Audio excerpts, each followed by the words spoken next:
Michael Jordan. His gambling habits weren't exactly a secret, but things got real messy when those private bets started showing up in courtrooms and investigations. Back in the early 90s, the spotlight hit hard after a check worth $57,000 turned up in a convicted drug dealer's account. Jordan first called it a loan, but later told the court it was for golf and poker losses. Not great. That same year, 3 checks totaling $108,000 were found in a murdered bail bondsman's briefcase. Yep, also for gambling debts. Then a businessman named Richard Esquinas dropped a book claiming Jordan owed him over $1 million from a wild golf trip. Jordan didn't deny the debt completely, but he laughed off the number. They settled on $300,000, paid in chunks. Meanwhile, Jordan was also getting spotted at casinos during playoff runs and betting on just about anything, from blackjack to cartoon races on the arena screen. All of it was technically legal, but it created enough heat that the NBA launched 2 investigations. Both cleared him of breaking rules. Still, those headlines didn't help his image, and when he retired in 1993,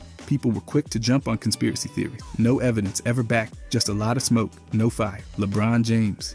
The China controversy kicked off in October 2019 after a tweet from Daryl Morey stirred international tension. Morey, then with the Rockets, tweeted support for Hong Kong protesters, and China did not take it lightly. They cut ties with the Rockets, shut off broadcasts, and yanked sponsorships, costing the league hundreds of millions. The NBA tried to calm the waters with a statement about free speech that managed to upset both sides. When LeBron finally spoke up, it didn't help. He said Morey wasn't educated on the issue and warned about the tweet's consequences. He wasn't questioning free speech, he claimed, but rather the timing. He said players in China could have been harmed physically and financially. That message landed like a brick. Protesters in Hong Kong burned his jerseys. And back in the US, people called him a sellout. Politicians jumped in, accusing him of protecting business interests. In 2022, a report said LeBron had been furious about the tweet while in China, partly because it might have threatened his movie. Then in 2023, Enes Kanter Freedom blasted him for ignoring human rights. There were even unverified rumors in 2025 about cheating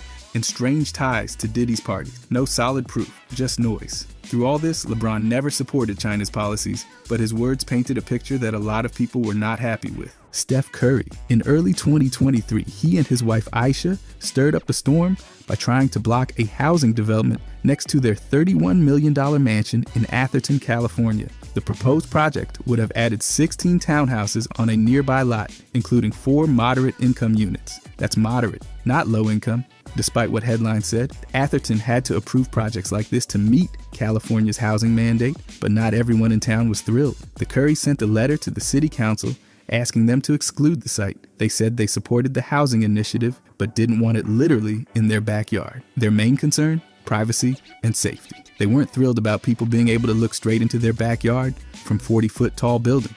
They even asked for taller fences if the project went through. They weren't alone. Other residents, including billionaires, voiced opposition over things like traffic and zoning. Despite that, the council approved the plan, though they left room to possibly scale it down. Nothing's been built yet, and the final outcome's still pending. Meanwhile, people went wild online. Critics called it hypocrisy, especially since Curry's known for backing social justice causes. Others defended him, saying privacy matters, especially for a celebrity with young kids. It didn't touch his career. He kept racking up awards and political endorsements. The town kept debating zoning laws, and the internet kept arguing about whether fences or values mattered more. Chris Paul. This one's wild. Back in January of 2018, things got real tense after a heated game between the Rockets and Clippers. The Clippers won, sure, but that was just the opening act. Chris Paul had only just left the Clippers for the Rockets, and let's just say he didn't exactly get a cake and goodbye hugs on the way out. Tensions were already hot between Paul, Blake Griffin, and Austin Rivers, and after all the chirping and ejections during the game, it boiled over. After the final buzzer, Trevor Ariza, James Harden, Gerald Green, and Chris Paul decided they weren't done. They actually tried to confront Griffin and Rivers in the Clippers locker room. Paul used his old knowledge of the arena's layout to guide the group through a back hallway. Ariza led the charge, while Paul was described as just lingering. Yeah, real stealthy. Security and staff shut it down before it got physical, but the drama was enough to get the LAPD involved. Clint Capella, meanwhile, was knocking on the front door like this was some sort of coordinated ambush. The league stepped in fast. Ariza and Green got hit with suspensions. Paul and Harden, the NBA labeled them peacemakers, so they walked away clean. It was messy, petty, and for a minute, it had the league buzzing. By the way, if you guys want to subscribe, I'm gonna start posting every day. Thanks. Anyways, Kobe Bryant. In 2003, Kobe's name dominated headlines for all the wrong reasons. While staying at a Colorado resort ahead of knee surgery, he invited a 19-year-old hotel employee to his room. What followed led to one of the most publicized allegations in NBA history. The woman accused him of rape, claiming things started consensual but turned violent. She described being choked and assaulted, saying Kobe ignored her saying no multiple times. Physical evidence backed parts of her story. Bruises, lacerations, and his semen were found, along with her blood on his shirt. Kobe initially denied any sexual contact. When evidence surfaced, he admitted to cheating on his wife but insisted the act was consensual. He was arrested, posted bond, and returned to play while juggling court appearances. The criminal case was dismissed when the accuser chose not to testify, citing threats and relentless media scrutiny. Later, a civil suit was filed and settled out of court, with both sides under a non-disclosure agreement. Bryant issued a public apology, acknowledging the accuser didn't view the encounter the way he did. The apology wasn't a confession, but it sparked debate. The case haunted his image for years, even as he rebuilt his brand and won more titles. After his death in 2020, tributes largely skipped over the case, fueling renewed controversy over how legacies are shaped. Chris Webber. The Ed Martin scandal followed Webber like a shadow from high school all the way into his NBA prime. At the heart of it was cash, lots of it, allegedly flowing from Martin, a former auto worker running an illegal gambling ring, straight to Webber and a few other Michigan stars. Martin claimed he gave Webber nearly $200,000 to $80,000, starting back in 8th grade. Webber denied it, even under oath. That's when things unraveled. In 2002, Martin pleaded guilty to laundering over $600,000. He told the feds he handed Webber cash, paid rent, and even covered expenses for jewelry and clothes. Webber had told a grand jury he didn't remember receiving anything like that. The feds didn't buy it. They indicted him, his dad, and his aunt. Eventually, just before trial, Webber admitted he lied. He pleaded guilty to criminal contempt and confessed he repaid Martin $38,000 after turning pro. He avoided jail, but had to do community service, pay $100,000, and carry a misdemeanor record. The fallout for Michigan was brutal. They vacated wins, pulled down banners, and cut ties with Webber for 10 years. The Fab Five legacy? Tarnished. Teammates like Jalen Rose felt betrayed. Webber kept quiet,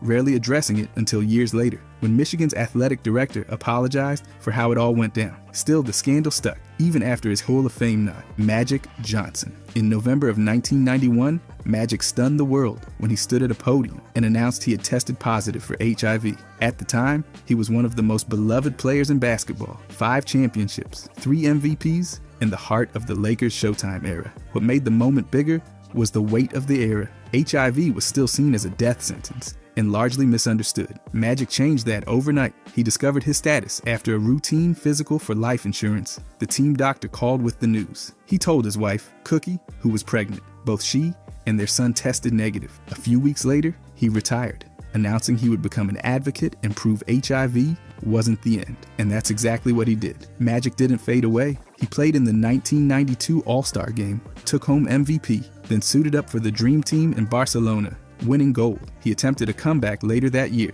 but pressure from players forced him back out temporarily. In 1996, he returned for 32 games, showing the league he could still play and live with the virus. His foundation launched outreach and education efforts, pushing testing and reducing stigma. Through advocacy and example, he shifted the conversation. He's lived healthily for decades on treatment with an undetectable viral load. His announcement wasn't just news, it was a turning point for public health and sports. Larry Bird. When he took over as the Pacers president in August of 2003, he wasted no time cutting ties with Isaiah Thomas. Just like that, Bird fired Thomas and brought in Rick Carlisle, someone he trusted more. Thomas had gone 3 straight seasons without making it out of the first round, despite a roster with playoff talent. Bird didn't think things were trending up. The team had collapsed in the second half of the previous season, and Bird said he didn't see any urgency to fix it. Bird wasn't vague. He said it wasn't about Thomas's play calling, but about a gut feeling. He called out the lack of communication, saying he barely even spoke with Thomas during the offseason. And while Jermaine O'Neal reportedly wanted Thomas to stay, Bird felt the support from the rest of the locker room just wasn't strong enough. Thomas didn't exactly go quietly. He later said Bird made a mistake, claimed they could have been dynamic, and even suggested he could have prevented the infamous brawl in Detroit a year later. He also shared that Bird told him, "You haven't done anything wrong. I just like Rick better." Cold. Carlisle did lead the Pacers to 61 wins the next year, so Bird's move looked pretty solid at first. But the drama stuck around. Thomas' comments kept the tension alive, and fans debated it for years. A rivalry from the 80s spilled right into the front office. Draymond Green.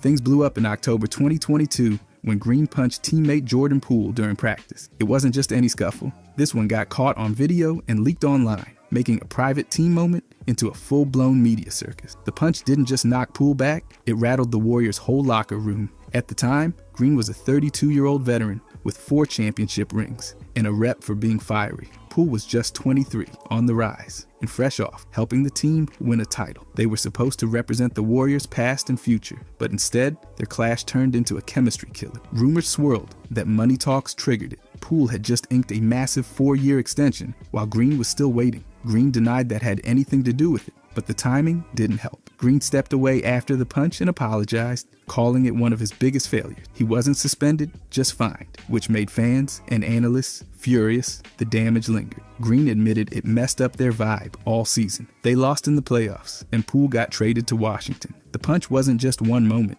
It became a turning point that derailed a dynasty and exposed cracks in their whole 2-timeline plan. Penny Hardaway. Things got messy fast when the NCAA caught wind of an $11,500 payment he gave to James Wiseman's family in 2017. At the time, Hardaway was coaching high school ball and not yet Memphis head coach. But because he donated $1 million to the school in 2008, the NCAA considered him a booster. When Wiseman committed to Memphis in 2018, all eyes locked in. Then Memphis made it worse by playing Wiseman even after the NCAA flagged the payment. They took it to court and let him play 3 games. That stunt turned a violation into a firestorm. Wiseman left in December. The NCAA launched a deep dive and things spiraled. By 2022, Memphis got slapped with 3 years of probation and a budget cut. Hardaway got off clean, but the stain stuck. Then came more violations. In 2023, he was suspended 3 games for recruiting visits he wasn't supposed to make. And in 2024, a mystery letter accused him of even more payments and academic fraud, including payments tied to recruits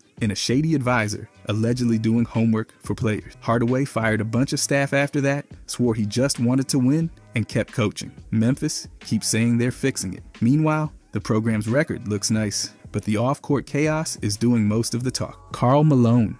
Back in 1983, he was a 20-year-old college player at Louisiana Tech when he impregnated Gloria Bell, a 13-year-old girl from his hometown. The age of consent in Louisiana was 17, so legally, this was statutory rape. Bell gave birth to a son in 1984, Demetrius Bell, while Malone continued rising in basketball without any criminal charges.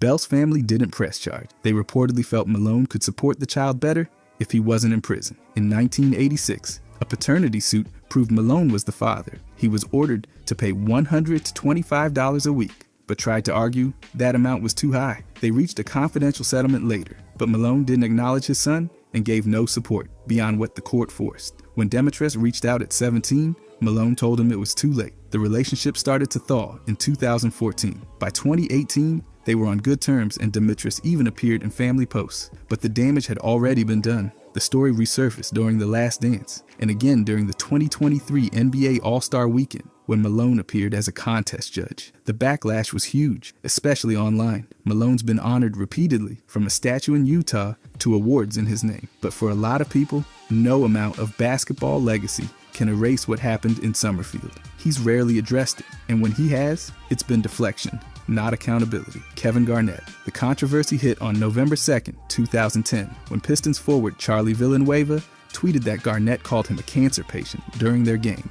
Villanueva, who has alopecia universalis, a condition causing total hair loss, didn't take it as just trash talk. He called it disrespectful, especially given how many people suffer from cancer.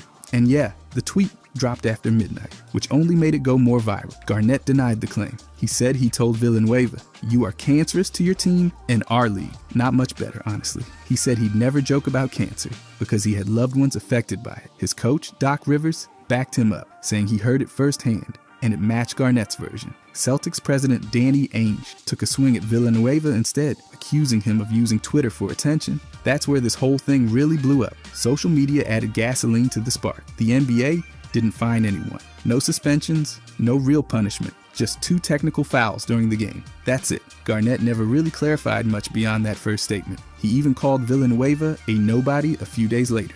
Meanwhile, Villanueva kept advocating for people with alopecia and used the spotlight to raise awareness. Fans stayed divided. Some said it was just trash talk, others thought Garnett crossed a line. And with no audio proof, it all ended as one ugly, unresolved moment that's still linked to Garnett's reputation. Rick Barry. He's known for his Hall of Fame game and that granny-style free throw, but his off-court comments have aged like milk. The biggest backlash hit during Game 5 of the 1981 NBA Finals, when he was working as a CBS analyst. Barry looked at a photo of Bill Russell and dropped the line that Russell had a big watermelon grin. That phrase has deep roots in racist minstrel tropes, and saying it on live television wasn't exactly subtle. Barry later claimed he didn't know the term's history. Russell accepted the apology, but said they weren't friends to begin with. CBS did not renew Barry's contract the next year, not just because of that one line, but because his overall commentary had become more grating than insightful. Then there's his autobiography,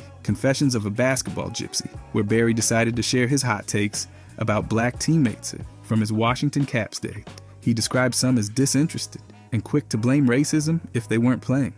He also accused them of calling referees bigots when they got called for fouls. These weren't spicy takes. They were tone-deaf stereotypes that ignored real racial tension in the league at the time. Put together, these moments painted Barry as someone out of step with the times, and not in a charming, old-school way. His basketball legacy is intact, but his reputation off the court took a clear hit that's followed him into retirement. Kevin Durant. This one's funny. In 2017, he made headlines for a social media blunder that exposed something a little weirder than your average Twitter beef. On September 17th, he responded to a fan questioning his exit from Oklahoma City. But instead of owning it, he accidentally tweeted in third person saying Durant didn't like the organization or playing for Billy Donovan and couldn't win a championship with those cats. It was obvious he meant to post it from a burner account, but forgot to switch. Once everyone noticed, the meltdown began. Durant owned up to it, called the move idiotic, and apologized for trashing his former coach and teammates. He told GQ he was half asleep and felt like he was on the outside looking in, which is a poetic way of saying he got caught doing something ridiculous.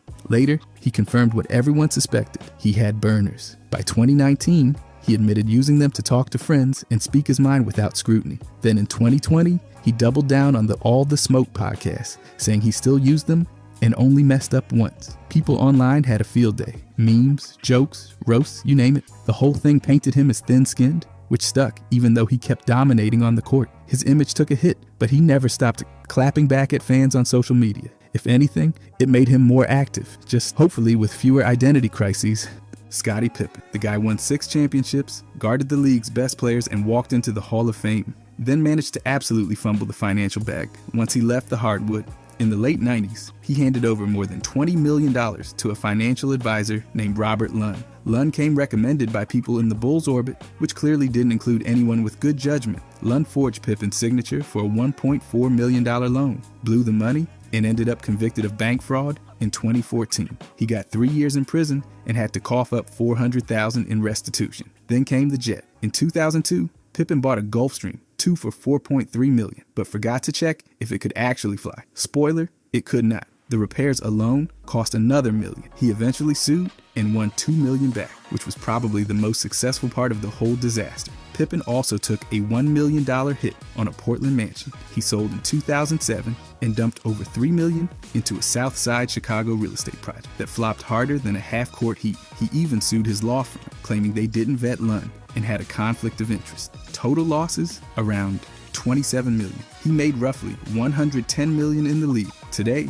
he's reportedly worth about $20 million. So yeah, he still eats, but it's not exactly filet mignon every night. Kawhi Leonard. Back in 2019, his free agency was supposed to be all about where he'd land next, but instead, most of the spotlight shifted to his uncle, Dennis Robertson, better known as Uncle Dennis. Now, this wasn't your average uncle who brings dessert to family dinners kind of situation. This guy came in with demands that made NBA teams pause mid-phone call. Uncle Dennis reportedly asked for some wild perks while negotiating with teams, and we're not talking bonus incentives. He allegedly wanted part ownership of the team, a house, access to a private plane at all times, and guaranteed endorsement money. It wasn't just about Kawhi getting paid, it was like Dennis was putting together his own billionaire starter pack. These demands were brought to teams like the Lakers, Raptors, and Clippers. Jeannie Buss from the Lakers was reportedly hit with multiple phone calls and made it very clear that what he was asking for was straight up against the rule. The Raptors kept it quieter, but reports say they heard the same wish list.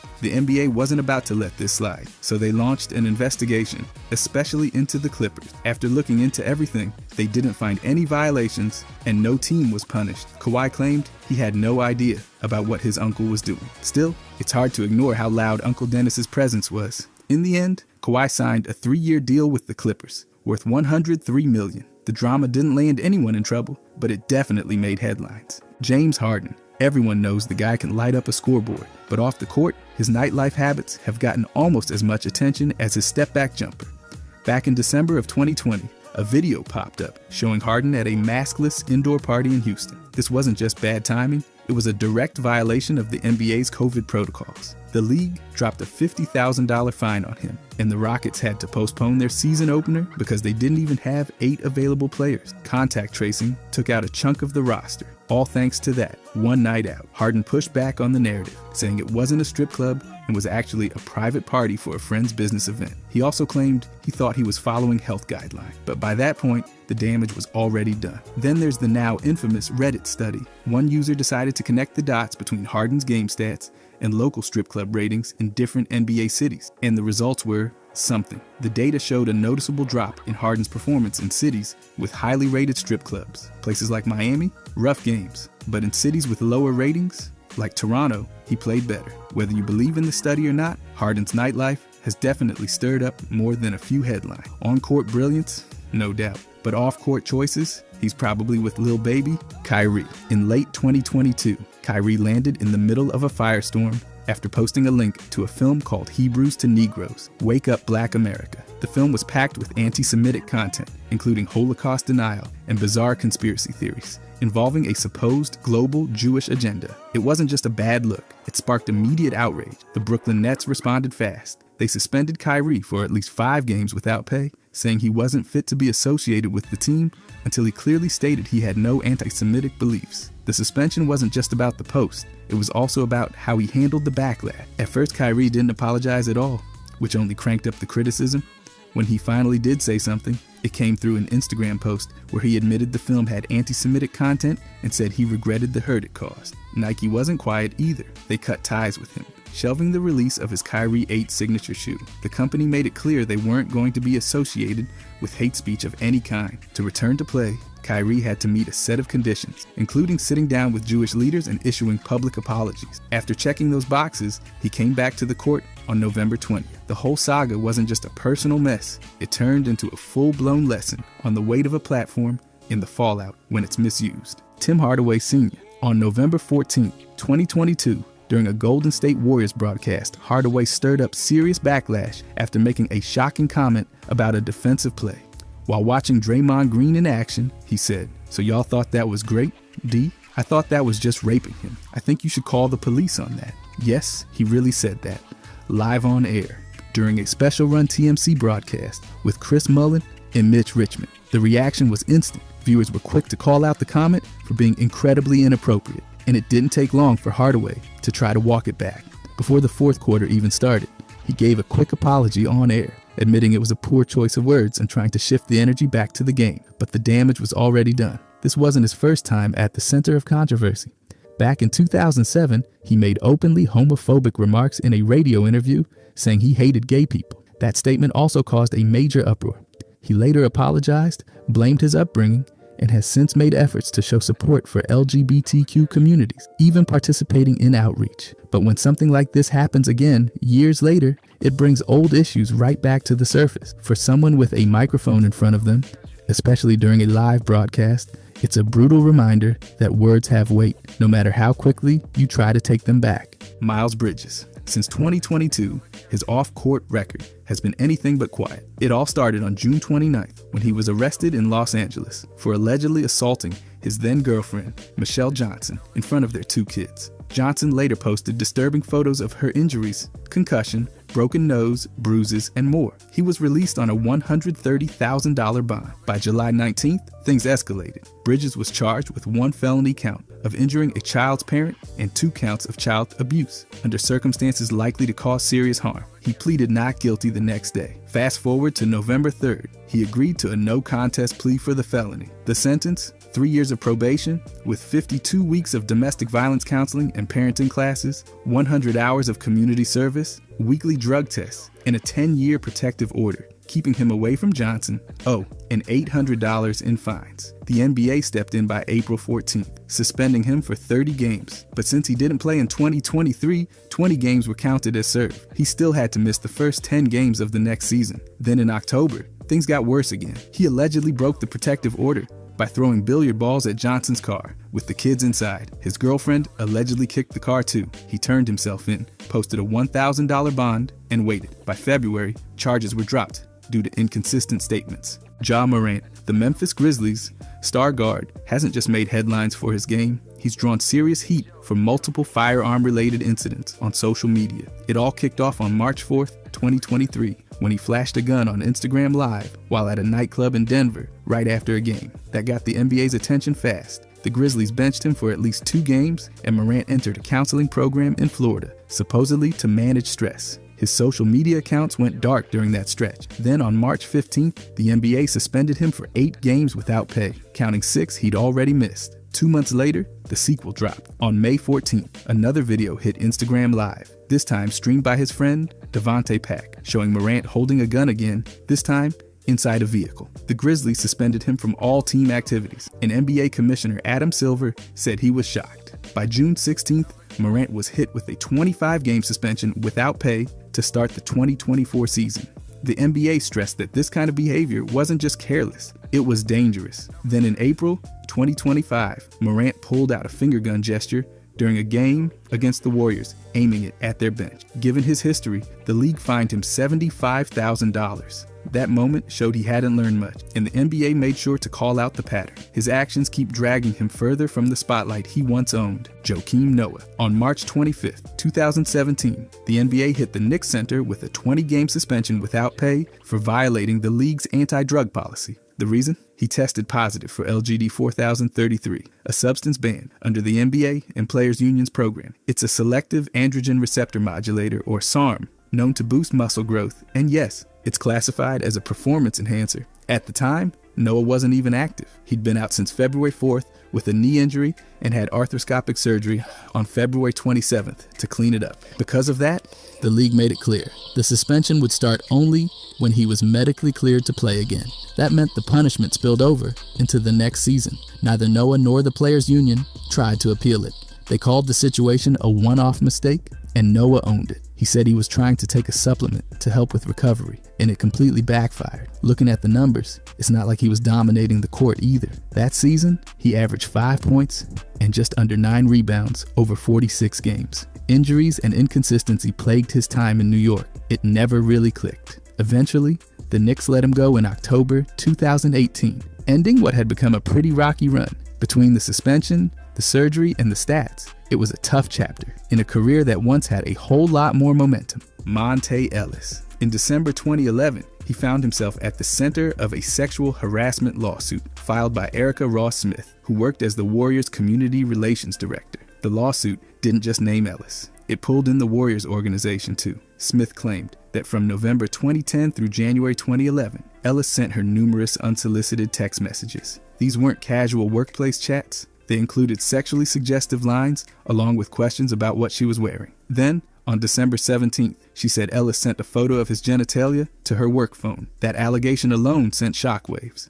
Smith also claimed things got worse after she rejected him. According to her, the Warriors reduced her job duties and ultimately laid her off in August 2011. She alleged the organization knew what was happening and tried to keep it quiet, painting a picture of retaliation and a cover-up. The Warriors responded by saying they were aware of a consensual relationship between Ellis and Smith and had told both to end contact. They denied doing anything wrong and pushed back on the idea of retaliation.